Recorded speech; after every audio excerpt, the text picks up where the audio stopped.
gendarmerie.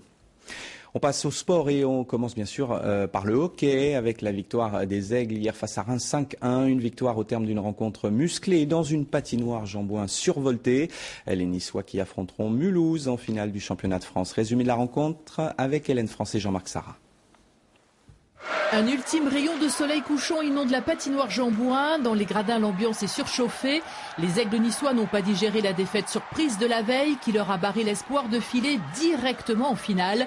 Ce troisième round sera donc décisif et la pression est à son apogée. Dans le camp des Phénix rémois, l'enjeu est à la hauteur et dès les premières minutes, les attaques se multiplient.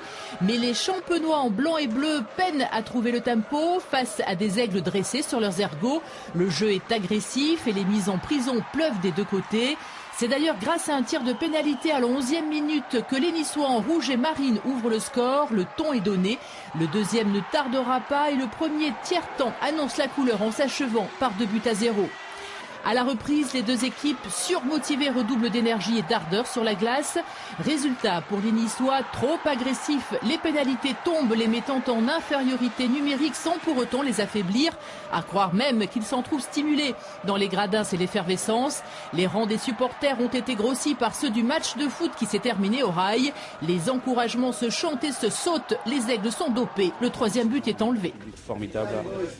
Il s'est créé petit à petit avec des matchs au fil des matchs. Ils venaient de plus en plus nombreux. Et c'est encore, même hier soir, ce soir, c'est quelque chose de super.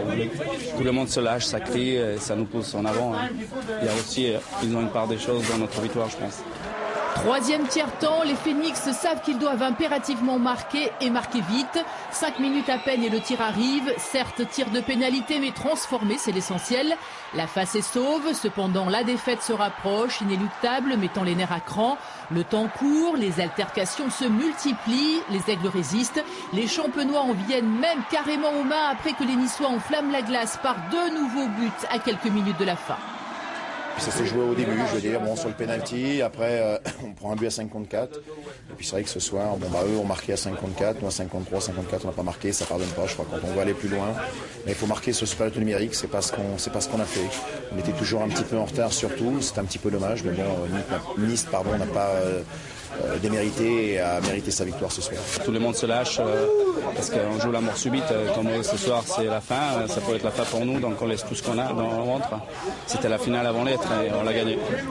Aigle de Nice contre Scorpion de Mulhouse pour la finale. Les jeux promettent d'être immenses. Dans les gradins résonne l'hymne niçois. L'explosion de joie gagnera toute la patinoire. Les joueurs, à leur façon, remercient les supporters et ça durera encore et encore jusque dans les vestiaires. La victoire a un goût sucré hier soir sur la glace. Nikaya méritait bien son nom.